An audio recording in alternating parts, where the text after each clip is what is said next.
Yo no quiero solo predicar, sino darme a entender. La palabra reforma viene de una palabra latina que significa reformare. Usted sabe que cuando una palabra lleva un prefijo re, significa otra vez. Re es otra vez. O sea, de nuevo. Eso es re. Y formare es un verbo que significa dar forma. Dar forma. Entonces, la palabra reformare o reforma literalmente significa volver a dar forma o dar nueva forma a algo que se ha desviado, se ha deteriorado, algo que se desformó. Eso significa reforma, dar forma, dar nuevamente figura a algo que se desvió, algo que se desformó. ¿Entendimos, hermanos? Bien. Si no, vuelvo a repetir unas 10 veces. No. En el sentido general, reforma implica corregir. ¿Qué significa reforma? Corregir. Renovar o restaurar algo a su estado original, a su estado correcto. Le voy a poner un ejemplo. Supóngase que yo por ahorita soy su papá. ¿Quién es su papá ahorita? Yo. Usted es mi hijo prestado. Entonces vengo yo y yo lo amo a usted. Voy a tener un viaje largo de 5 años. Entonces, como yo lo conozco a usted, entonces yo le dejo un libro a usted. La manera en cómo usted va a llevar su vida, la manera en cómo usted va a llevar a cabo la empresa, la manera cómo usted va a tratar a sus empleados. Entonces, usted comienza bien el primer mes, el segundo mes, incluso los primeros 6 meses. Pero al pasar año y medio, usted está totalmente deformado. Usted está desviado. A usted hay que corregirlo nuevamente. A usted hay que reformarlo, pues, porque perdió la forma. Entonces vengo yo y me siento nuevamente con usted para implementar en usted una reforma y volver nuevamente a caminar conforme al libro que yo le dejé. Por eso nosotros nos llamamos iglesias reformadas. Las iglesias reformadas siempre hay una frase que se llama semper reformanda, que significa siempre reformando, siempre corrigiendo, siempre regresando a la palabra. Quiero ser libre, quiero hablar, como dicen, sin ambajes. Por ejemplo, en esta iglesia hubo un tiempo donde las mujeres predicaban. ¿Quién se acuerda, hermanos? Estando los hombres, las mujeres predicaban aquí. Pero nosotros nos dimos cuenta por la palabra que la mujer tiene un rol y que no se le quita predicar y enseñar, pero entre mujeres. Y las hermanas no se sienten mal, porque ellas han comprendido que estamos en una reforma, siempre reformando. O sea, yo no me voy a a poner a apoyar versos bíblicos y a buscar versos fuera de contexto diciendo que Dios usó a estas mujeres. No, yo voy a ver qué dice el libro de Génesis, ¿verdad? Cómo fue la creación y qué dicen las epístolas paulinas respecto al ministerio de las mujeres. Y yo me voy a someter porque yo quiero ir siempre reformando, ¿verdad? Nosotros no hemos alcanzado totalmente la forma, porque nosotros acá hemos estado muy lejos por mucho tiempo, nosotros como iglesia muy lejos de la palabra, pero poco a poco hemos ido, ¿verdad? Con humildad, con gracia, sometiéndonos a la palabra. Entonces, hermanos, ¿por qué fue necesaria la reforma protestante? ¿Por qué fue necesaria? Para eso nosotros vamos a ver las distintas etapas históricas de la iglesia. ¿Qué vamos a ver ahorita, hermano? Las distintas etapas históricas de la iglesia, para que ustedes vean cómo realmente la primera etapa de la iglesia, donde era la etapa apostólica, ellos mantenían la forma, ellos eran realmente reformados, pero poco a poco fueron perdiendo esa forma. Entonces vamos a ver la primera etapa de la iglesia. Vamos a ver 4 etapas ahora, que las vamos a estar resumiendo al final en un cuadro y en una pirámide. La primera etapa de la iglesia donde mantenía su pureza fue allá por el siglo I al siglo 300.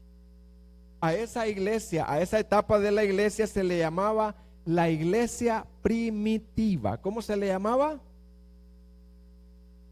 Era una iglesia apostólica, ¿verdad? Era una iglesia donde no había todavía la palabra escrita.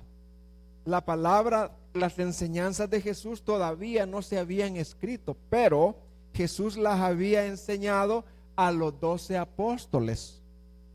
Y los apóstoles tenían toda la enseñanza en su cerebro, en su razonamiento, en su memoria. Entonces, a pesar de que ellos no tenían un libro escrito como lo tenemos ahora, como la Biblia de 66 libros, esa iglesia de los apóstoles, que se le llamó también la iglesia de los mártires,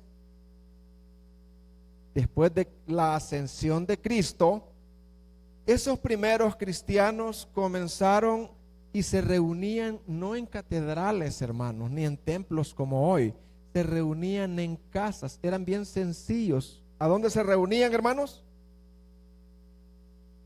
Ellos compartían las enseñanzas de los apóstoles, se apegaban a las enseñanzas de los apóstoles.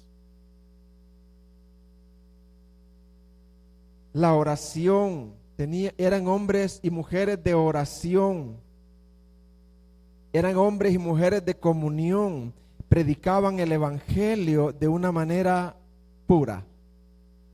Esa primera etapa era una iglesia pura en doctrina. Esa iglesia era pobre en bienes, no tenía bienes materiales, pero era rica en fe y poder espiritual. Ser cristiano en ese tiempo era de verdad de valientes, y era el que tenía verdaderamente fe, es que realmente decía, confesaba ser cristiano. La autoridad de esta iglesia estaba centrada en la palabra. ¿A dónde estaba centrada la autoridad de esa iglesia? En la palabra de Dios y en las enseñanzas apostólicas. En ese tiempo no existían jerarquías. Y todos los creyentes eran vistos como parte de un sacerdocio. O sea, no habían sacerdotes en ese tiempo. Todos los creyentes eran sacerdotes. ¿Quiénes eran sacerdotes? Todos. Ahí viene el sacerdote Miguel Romero. Ahí viene la sacerdota Julana de tal. Sí, así era. Todos eran sacerdotes, ¿verdad? No había nadie que no tuviera acceso al Señor directamente. Mire lo que dice Primera de Pedro 2:9. Primera de Pedro 2:9. En ese tiempo no, el sacerdote ahí de la parroquia, ¿cuál sacerdote? Todos son. Mire lo que dice Primera de Pedro 2:9. Mas vosotros sois, ¿qué dice? Real sacerdocio. Estas gentes, hermanos, perseveraban fieles a la doctrina que se les había enseñado, como yo les decía del libro que yo le dejé a mi hijo. La gente se apegaban a la palabra, no hacían nada que no estuviera en la palabra. Fíjese lo que dice Hechos 2:42. Mire cómo vivían ellos. Ahí está el testimonio por Hechos 2:42.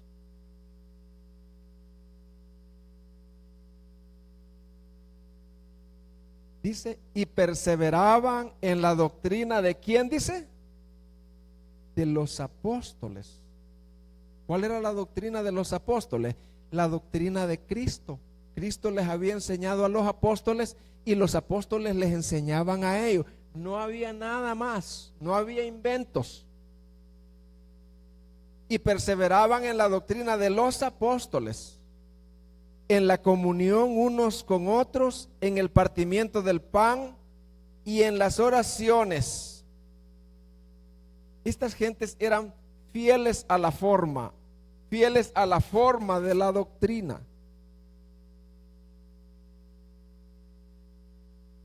Surge la segunda etapa. Les dije que iba a compartir 4 etapas. Y esta etapa es del siglo I al siglo IV. O sea, desde Cristo hasta el año 400 después de Cristo. A esa etapa de la iglesia se le llamó la iglesia perseguida. ¿Cómo se le llamó a esa etapa? La iglesia perseguida.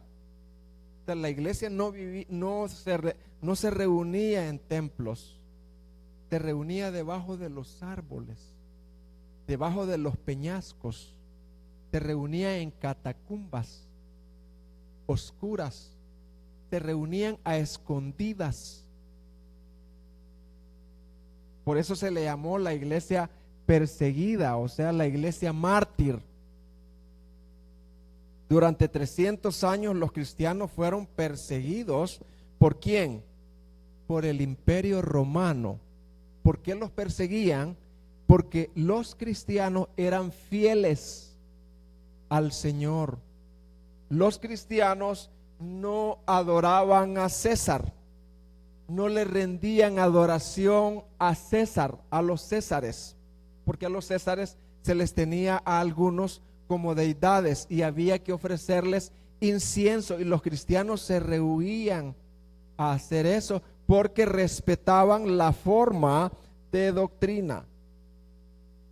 Entonces, también los cristianos se negaban a adorar a otro Dios, es solamente a Jesucristo. Los paganos no tenían problema porque ellos adoraban incluso a Jesucristo, a los falsos dioses, a Diana de los Efesios, a Artemisa, a todos los dioses griegos y romanos. A pesar de la persecución, la iglesia creció en número. Mire qué raro. La iglesia creció en número rápidamente, el número, y creció también en compromiso. Los cristianos eran comprometidos. Iban a la hoguera, iban a la cruz, iban al cuchillo confesando que el único Señor era el Señor Jesucristo. Esta etapa purificó a la iglesia, porque ser cristiano de verdad era estar dispuesto a ir a la hoguera, al martirio. Entonces el que no era cristiano de verdad no iba a los templos, no iba a las catacumbas, perdón. La fidelidad y el sufrimiento de los mártires inspiraba a otros a seguir a Cristo con valentía, como dice Apocalipsis 2:10: sé fiel hasta la muerte y yo te daré la corona de la vida. Hasta ahorita hemos visto dos etapas históricas de la iglesia. ¿Cuáles son? Y la iglesia perseguida. ¿Hemos entendido eso, verdad, hermanos? Tenemos que hablar del contexto de todas las etapas de la iglesia.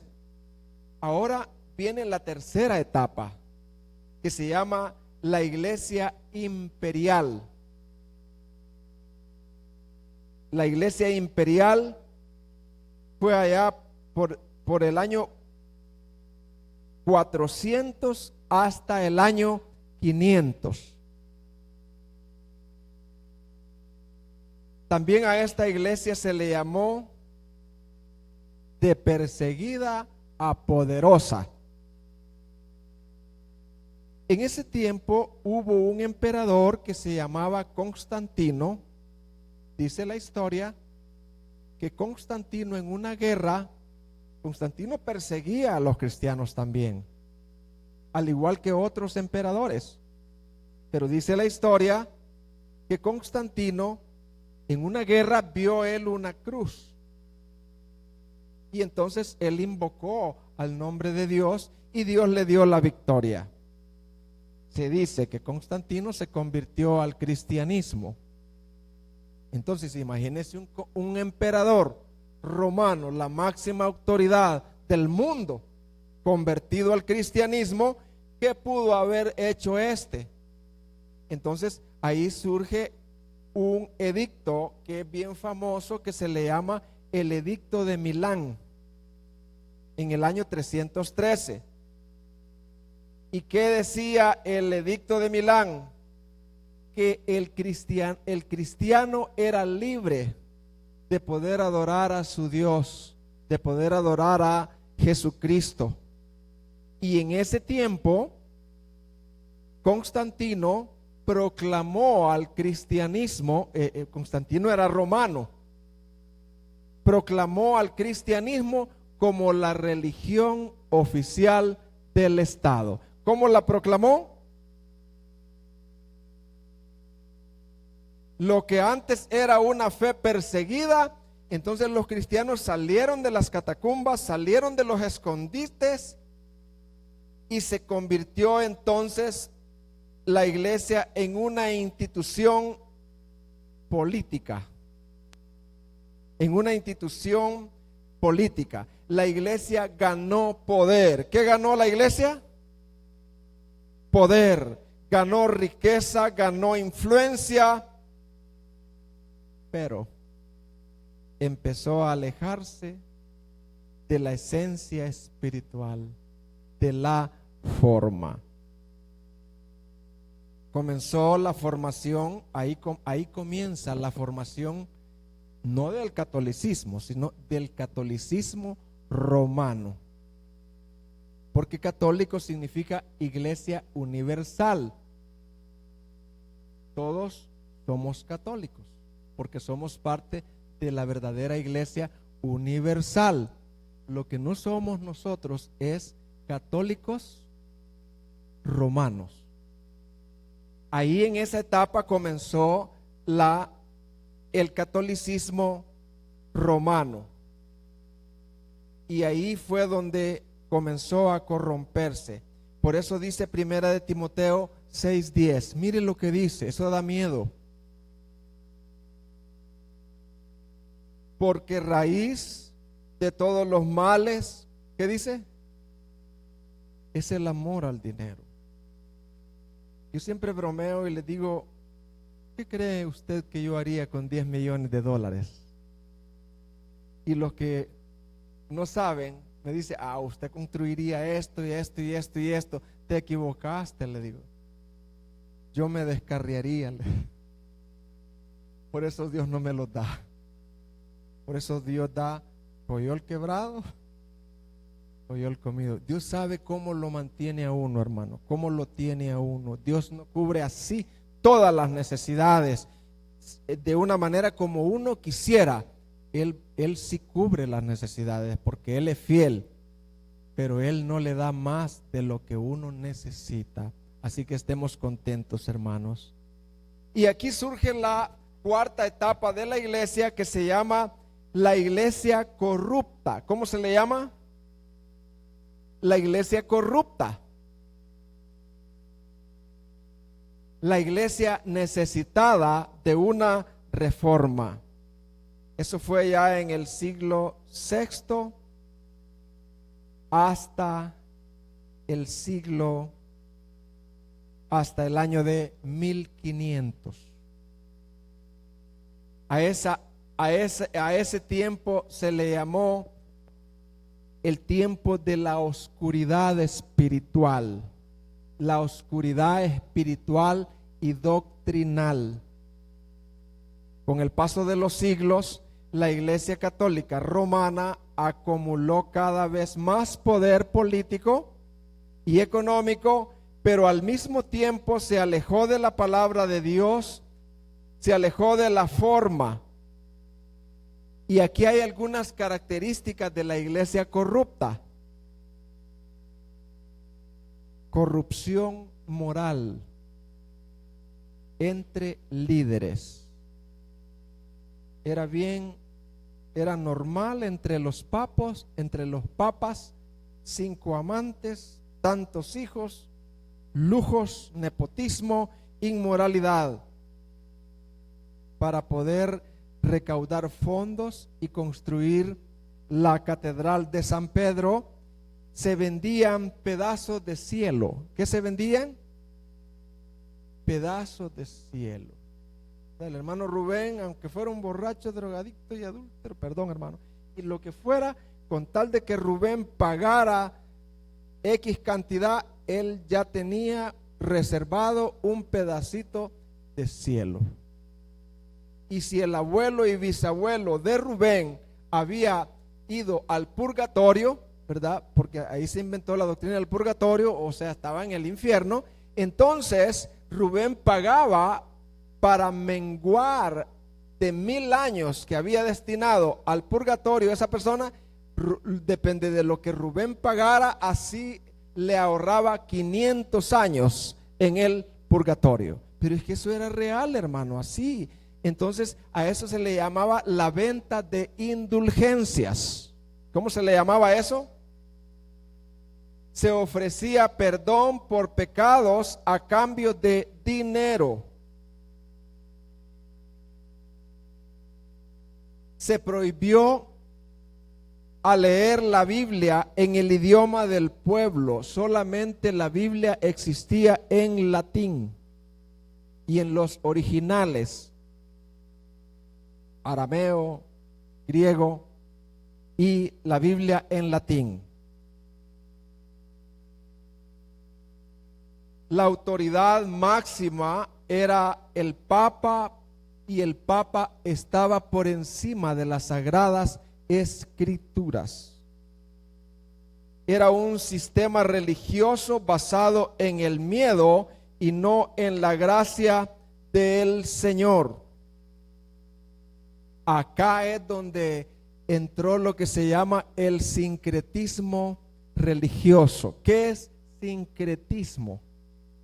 Es adoptar, es cuando una institución pura adopta una religión pagana, adopta costumbres del paganismo con tal de convertir a esa persona. Entonces fue así como la iglesia corrupta, para poder cristianizar a todo el imperio romano y a todo el imperio griego, en vez de hacerlo en base a la sana doctrina, ellos proclamaban que si Salvador adoraba a Isis, o a Diana de los Efesios, Isis, que es una diosa egipcia, y Diana de los Efesios, una diosa romana, con un niño. Entonces Salvador podía venir, cambiar para adorar a la Virgen María y a su niño. Ahora Salvador, él podía hacer una imagen porque él estaba acostumbrado a adorar una imagen. Ahora podía hacer una imagen, quizás ya no de Júpiter, ni de Venus, ni de todos los dioses paganos, pero ahora podía hacer una imagen de San Antonio, San Esteban, San Job, si llegaba a morir yo santo. Y entonces fue así, hermano, como la iglesia se corrompió. Y en ese tiempo, frente a esta gran desviación, Dios levantó a hombres a los cuales se les llamó los reformadores. ¿Cómo se les llamó a estos hombres? Hombres valientes, ¿verdad? Como Martín Lutero. Hombres valientes como Juan Calvino. Hombres valientes como Zwinglio, entre otros, para recordar al mundo que la salvación es por gracia, por medio de la fe y no por obras humanas. Se dice que Martín Lutero era un monje agustino. Él, como solamente había una Biblia en latín y estaba amarrada, entonces él decía: oh, si tuviera una sola para mí. Él anhelaba leer las Sagradas Escrituras y Dios le concedió a Lutero una Biblia en latín solo para él. Y fue ahí donde él leyó en Romanos 1:17 y dice la historia que ese fue el texto bomba que lo convirtió a él. Martín Lutero pasaba noches enteras debajo de la tormenta, haciendo sacrificios, haciendo penitencia para ser limpiado de sus malos pensamientos, de sus pecados, y siempre volvían. Entonces él trataba de ganarse la salvación por obras, por penitencias.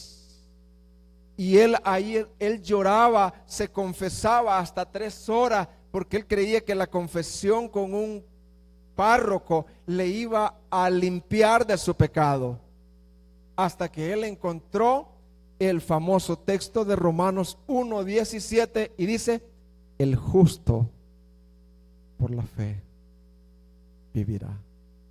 Y la fe sola, sin obras. Entonces fue ahí donde en 1517,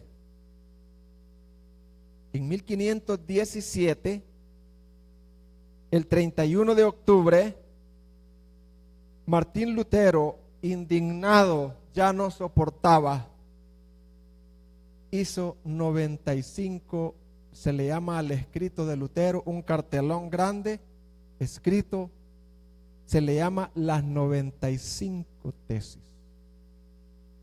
¿Qué habían en las 95 tesis? Un llamado de Lutero a volver a la reforma, a volver a la sana doctrina. Y ahí fue donde esas 95 tesis no solamente se pegaron y las leyó, sino que se tradujeron a otros idiomas y se mundializó. Y a eso se le llama la reforma protestante. ¿La reforma qué? Porque Martín Lutero fue protestante. Él dijo: no está bien. Él protestó y dijo: no está bien que la iglesia siga así. Protesto. La iglesia debe de volver a la forma de doctrina. Necesitamos una reforma.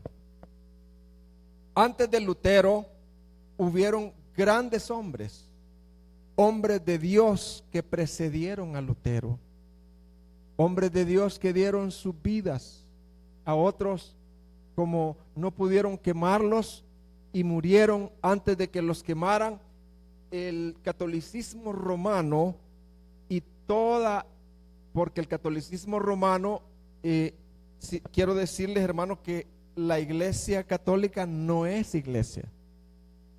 ¿Se oyó eso, hermano? El catolicismo romano es un movimiento, pero no es iglesia, ¿verdad?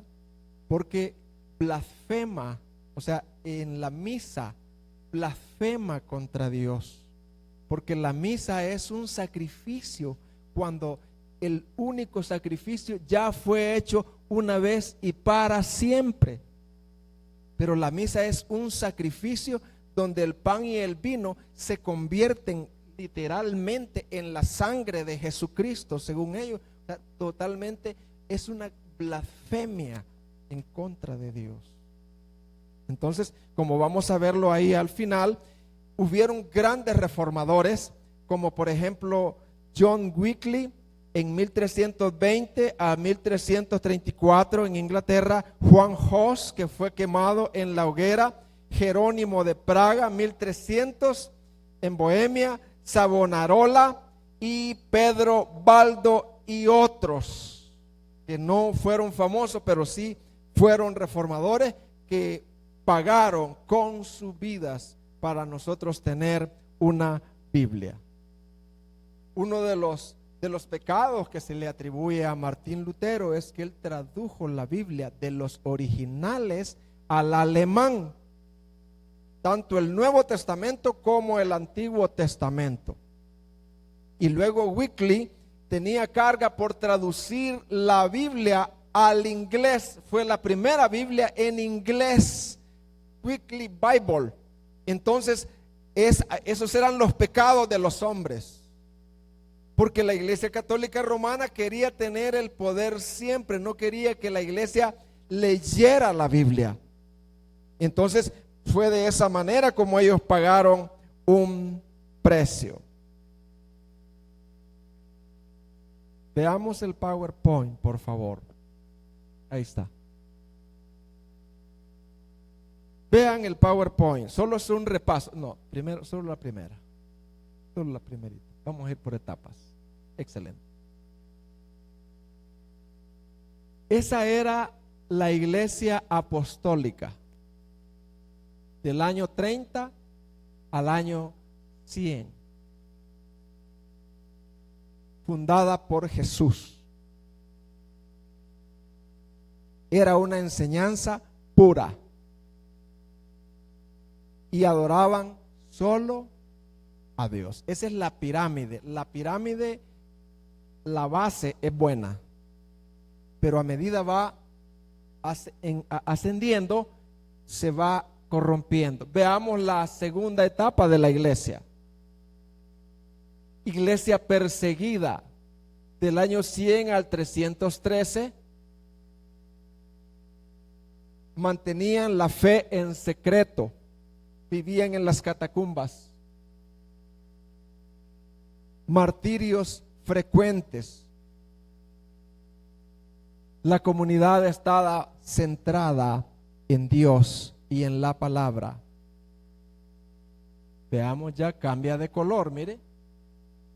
La iglesia oficial, ahí están los años 313 del decreto de Milán al 500. Cristianos legalizados.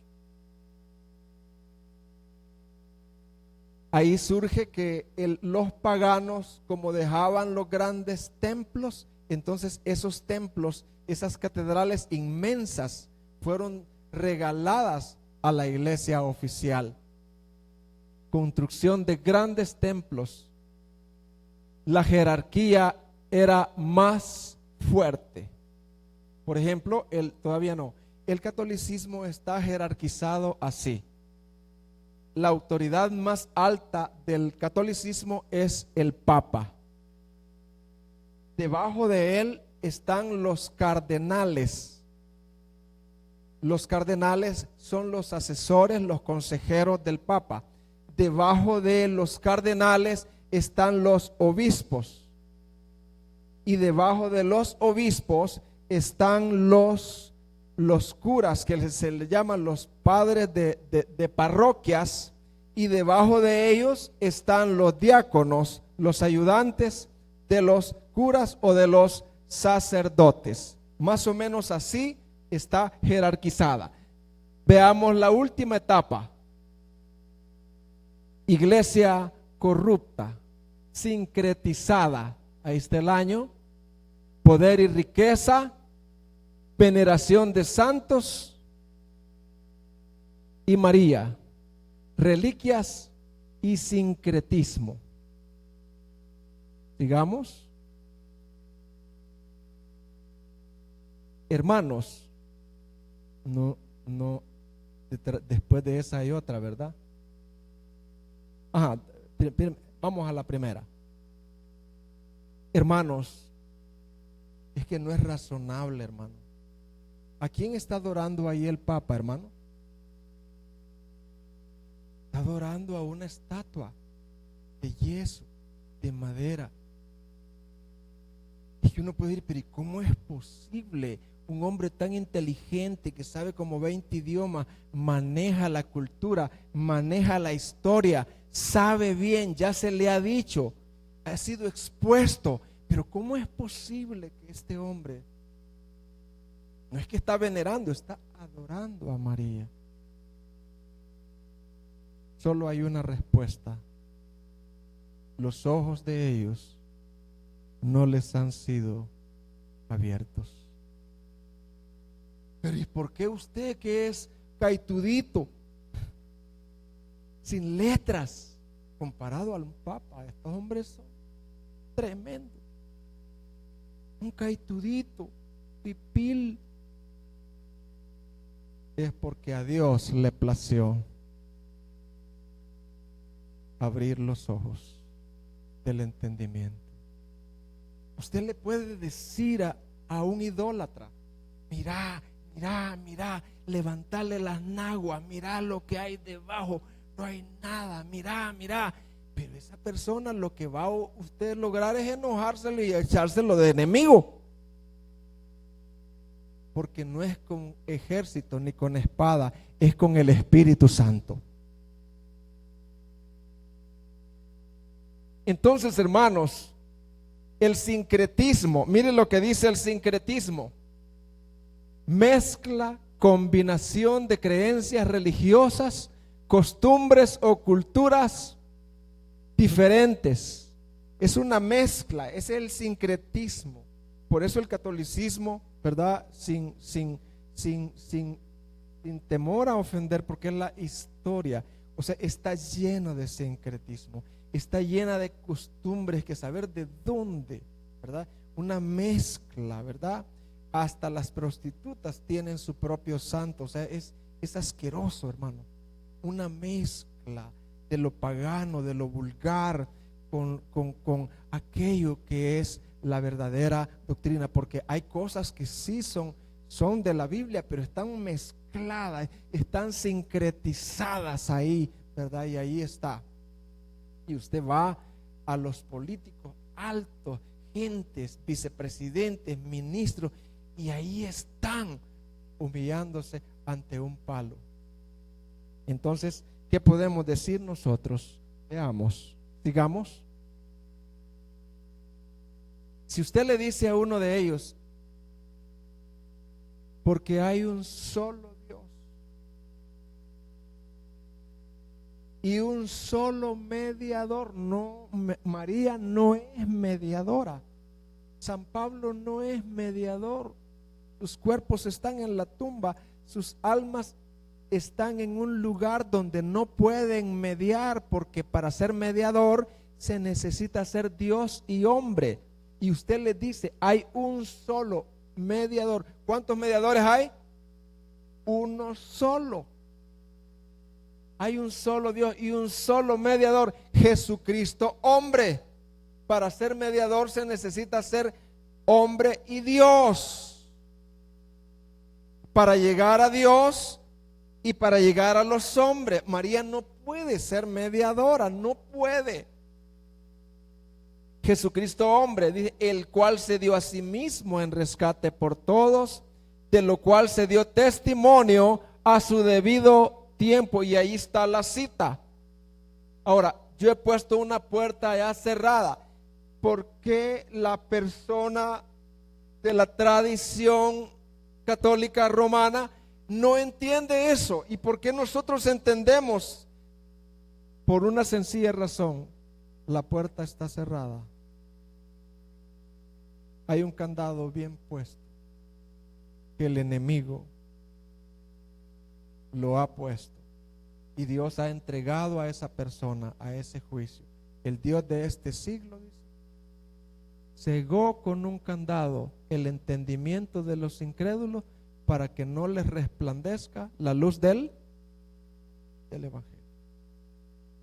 Tus ojos están cerrados como una puerta cerrada. Entonces, ¿qué fue lo que pasó en nosotros? ¿Qué fue lo que pasó? Miren lo que pasó. Dice, porque Dios que mandó, Dios dio una orden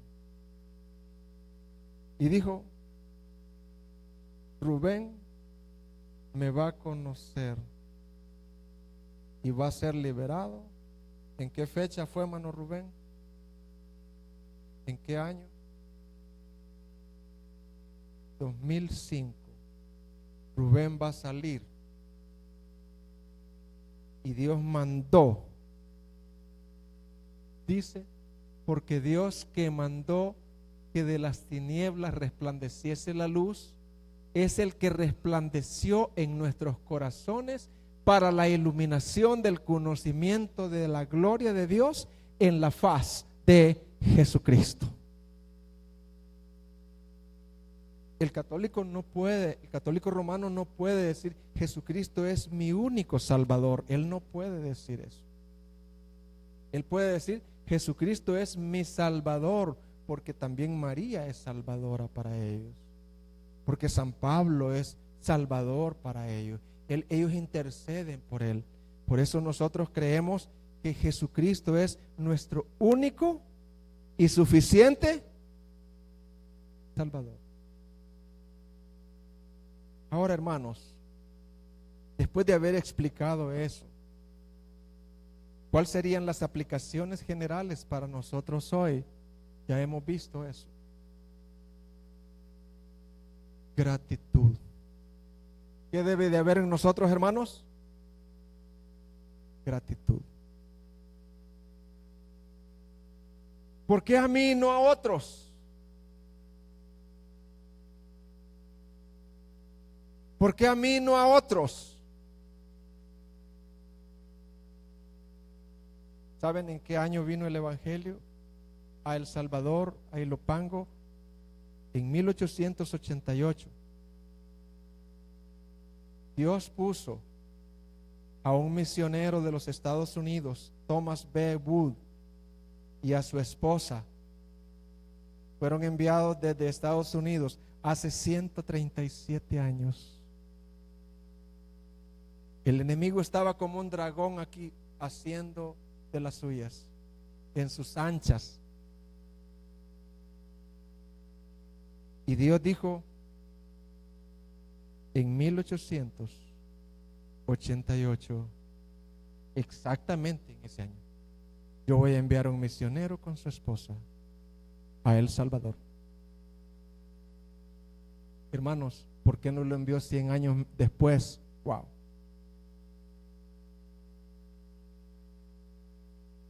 Porque Dios pasó por alto a las generaciones pasadas.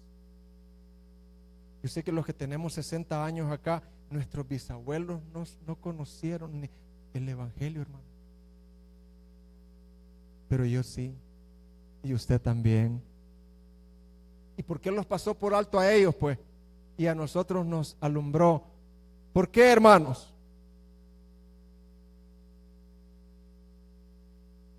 Las generaciones nuestras de bisabuelo arriba se perdieron, hermano. Se perdieron. Y la pregunta es, ¿Será que nosotros éramos más buenos que ellos? Yo pregunto, hermanos, ¿será que usted y yo éramos más buenos, hermanos? No, hermano. Éramos igualmente malos, con las mismas inclinaciones de fornicación, de adulterio, de malos pensamientos, con la misma mente llena de injusticia, llena de crítica, con la misma dureza de corazón hacia Cristo. E igual, hermanos. Y entonces, ¿qué pasó? Romanos 9:15 nos da una respuesta. Y en la NBI dice, es un hecho que Moisés dice, tendré misericordia de quien quiera tenerla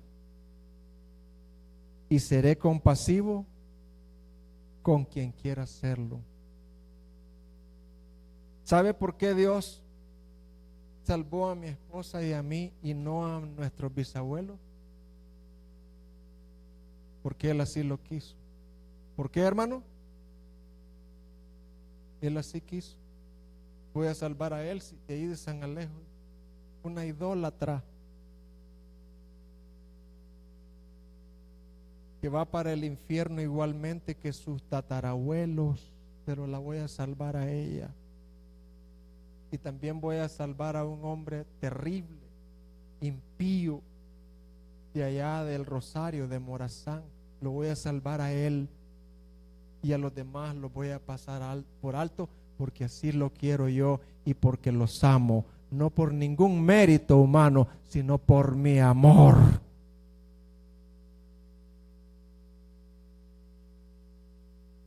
Debe de haber una gratitud en nosotros, hermanos. La queja debe de menguar.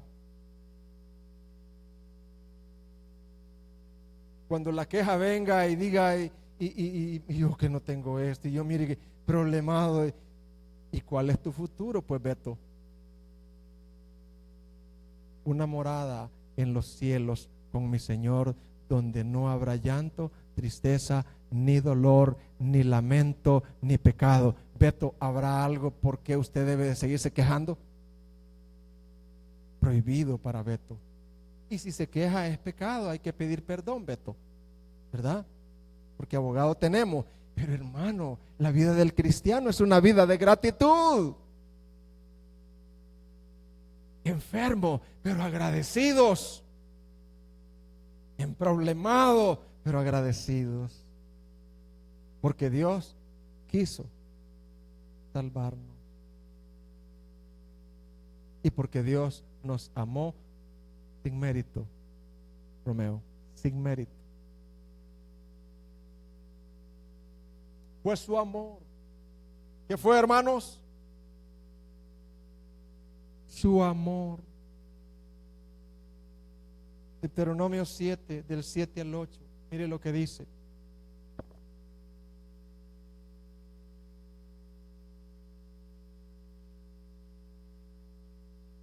Dice, hablando Dios al pueblo de Israel.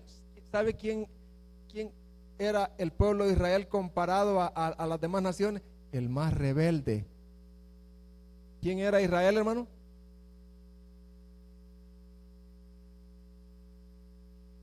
Y el más insignificante. Mire, si los israelitas antes tenían algunas espadas, comparado a los egipcios, comparado a las naciones de alrededor que manejaban el acero, ya manejaban el hierro, Israel era insignificante. Peleoneros eran. Y Dios les dice en el versículo 6, porque tú eres pueblo santo para Jehová tu Dios. Jehová tu Dios te ha escogido para hacerle un pueblo especial. No porque seas especial, al escogerte, entonces te haces especial. Más que todos los pueblos que están sobre la tierra, Dios te ha escogido. No por ser vosotros más que todos los pueblos os ha querido Jehová y os ha escogido, pues vosotros erais el más insignificante. ¿Quién era Israel, hermano? Y usted y yo también, el más insignificante. ¿Quién era el pastor Job? El más insignificante, el peor de los 5. El peor de los 5. El más insignificante de todos los pueblos. Y mire el 8. Sino por cuanto Jehová os amó. Sino por cuanto Jehová, ¿qué dice? Y quiso guardar el juramento que juró a vuestros padres, os ha sacado Jehová con mano poderosa y os ha rescatado de servidumbre, de mano de Faraón, rey de Egipto. De la misma manera, Dios te ha escogido a ti, hermano, y a mí, y nos ha salvado no por obras ni por méritos, sino porque por su amor y gracia soberana en Cristo Jesús. No crea en una falsa teología que dice, es que Dios escogió al hermano Job porque Dios sabía que el hermano Job le iba a responder a Dios. Ese es mérito. ¿Sabe por qué Dios me salvó? Y me dio un nuevo corazón a mí, porque Él sabía que por mi propia voluntad yo le iba a rechazar. Él sabía que era como el sope, perdón, hermano. Estoy diciéndole a usted, estoy insultando. Yo era como el sope dado a la carroña, y que de ninguna manera el sope iba a comer maíz, a comer maicillo, a comer avena. Tenía que haber un milagro. Yo era como el lobo que come carroña. Solo un milagro para convertirme en oveja. ¿Cuál debe de ser nuestra respuesta a ese amor inmerecido? Y yo le pido que ponga mucha atención, porque yo lo estuve orando al Señor para que ser un falso predicador, de predicar. Yo lo estuve orando y aplicando a mi vida. Haga usted lo mismo, hombre. Si Dios no se complace con mucho, con poco, con lo humilde. ¿Cuál debe de ser nuestra respuesta a ese amor inmerecido? A ese Dios que pasó por alto a las generaciones pasadas de San Miguel y lo escogió a usted. Hay gente en la colonia que nunca le va a responder a Dios, pero usted respondió. ¿Por qué? Por amor. ¿Cuál debe de ser nuestra respuesta a ese amor inmerecido? Amar a Dios por sobre todas las cosas. ¿Cuál debe de ser nuestra respuesta, hermanos? Ámelo, porque Él lo amó a usted. Dice Primera de Juan, nosotros le amamos a Él porque Él nos amó primero. Ámelo. Ámelo más que las cosas, más que lo que Dios le da. Ámelo a Él. Ame al dador más que a la dádiva. Hermano, cuando entendemos que Dios nos amó sin merecerlo, el corazón responde con amor. ¿El corazón responde con qué? Con amor. Amor voluntario, sincero. No se trata de obligación, sino de gratitud. La obediencia deja de ser carga y se convierte en gozo. Muchos de ustedes están aquí no por obligación. Es un gozo estar aquí. Yo estoy aquí por eso. O sea, igual, servidores sirven, no por obligación, sino por amor. Un amor voluntario, sincero.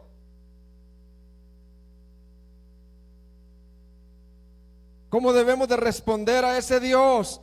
Viviendo en obediencia y en santidad. ¿Viviendo cómo? En obediencia y en santidad. Es que Dios es digno, querido hombre, de que usted viva con su mujer en santidad, de que ambos sean sirvientes el uno del otro. Cuando el esposo le diga: ¿Podés hacerme una comidita de tu mano y un cafecito? Como no, amor, para eso estoy. ¿Podías traerme las cosas que están allá y mover esto? Como no, amor. En buen salvadoreño, choleros los unos de los otros. ¿Entiende, hermano? Sirvientes de nuestros hijos. Le decía la hermana Magda a sus hijos cuando andaban en rebelión, hermano Cookie, y decía la hermana Magda llorando: es que ustedes no pueden decir, Cookie les sirve a ustedes decir. Es que Raúl Rodríguez es un sirviente de ustedes. Ustedes no pueden quejarse de lo que no tienen. Les sirve a ustedes. Era un hombre que les servía a sus hijos. Vivir en obediencia y en santidad. Aparece la película porno y aparece en escena: adiós película. Y enojémonos con el que hay en confianza, ¿va? No me andes trayendo aquí si sabías que esas escenas iban a estar, porque yo soy santo. Quiero ser santo en toda mi manera de vivir. Fíjate que mira, aquel, mira, te voy a contar algo, pero mira, el hermano aquel, alto. Anda a decírselo a él, pero no me lo digas a mí, porque yo no voy a participar de ese chisme. Díselo a él, llámalo. Mateo 18. Vivir en santidad. Dice la Biblia: si me amáis, guardad mis mandamientos. No obedecemos para ganar el amor de Dios, sino porque ya lo hemos recibido. ¿Qué otra respuesta? Vivir en humildad y gratitud constante. En humildad, no en queja constante. En humildad y gratitud constante. Dice 1 Corintios 4:7: ¿qué tienes que no hayas recibido? Todo lo hemos recibido de Dios. Mire, yo tengo bien poquito, pues tú lo has recibido de Dios eso. Reconocer que todo proviene de Él nos libra del orgullo. Reconocer que todo proviene de Él nos libra ¿de qué? La gratitud se convierte en tono constante. La gratitud se convierte en tono constante. Por eso servimos y caminamos con humildad. ¿Cuál es otra respuesta nuestra? Amamos a los demás con el mismo amor que Dios nos ha amado. Hermanos, ¿de verdad usted ha visto el amor entre nosotros? No. Seamos sinceros. ¿Usted ha visto el amor manifestado entre nosotros? Es un amor sincero. Una respuesta es amar a los demás como Él nos ha amado. Primera de Juan 3:16 dice: en esto hemos conocido el amor, en que Él puso su vida por nosotros. También nosotros debemos poner nuestra vida por los hermanos. Otra respuesta es vivir para su gloria. ¿Vivir para qué? ¿Y cómo te va, fulano? Ahí estoy matando el tiempo. Ahí estoy, ¿verdad? Nacer, crecer, y reproducir y morir. No, no, no, no, no, no. Los cristianos vivimos para su gloria.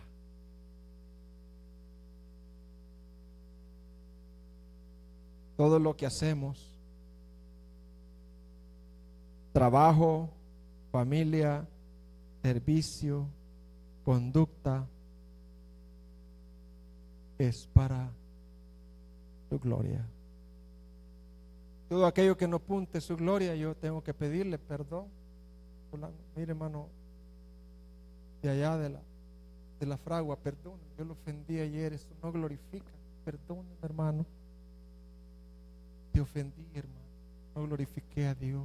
Vivir para su gloria es también vivir constantemente pidiendo perdón a la esposa y viceversa, a los hijos. Vivir para su gloria en toda nuestra manera de vivir.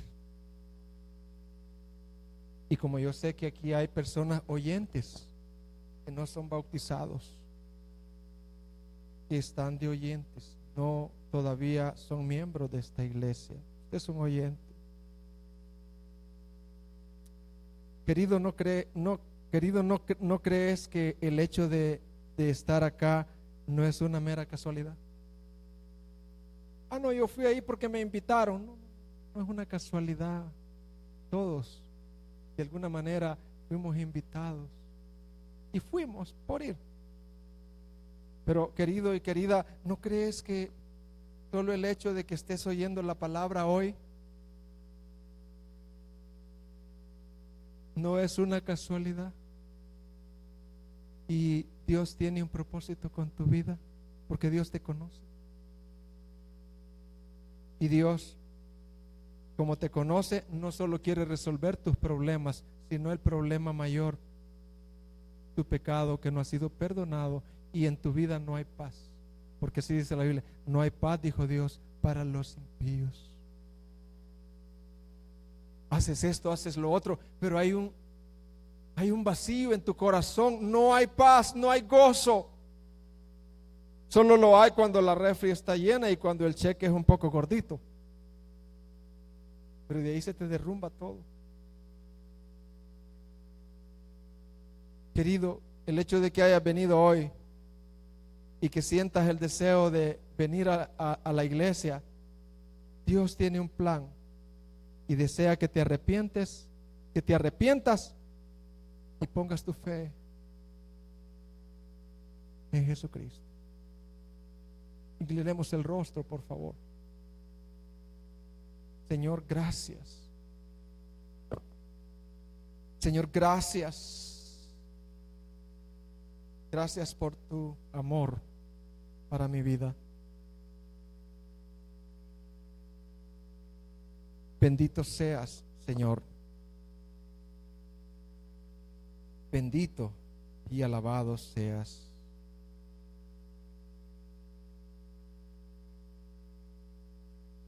Gracias, Padre, por que yo no nací en la India, no nací en China, porque tú quisiste que yo naciera en El Salvador. Gracias porque en el año de 1888 tú enviaste a una pareja de misioneros. Comenzó ahí en Ilopango. El evangelio se extendió por todos los departamentos. Y quizás no mis bisabuelos, pero mi papá y mi mamá fueron alcanzados por el evangelio. Y ahí estaba yo oyendo. Bendita persona que me habló. Bendigo a esa vida que me habló del evangelio, que todavía vive. Bendito seas. Bendita gracia que pasó por alto a otros, pero a mí me amó. bendita gracia, que sin mérito me amó. ¿Cómo no amarte a ti, Señor? ¿Cómo no vivir humillado delante de ti, constantemente agradecido? Porque hay una esperanza futura. Y ahora lo que hacemos no es por obligación, es por gozo, por gratitud, voluntariamente. El Dios de toda gracia, ese Dios de gracia nos salvó.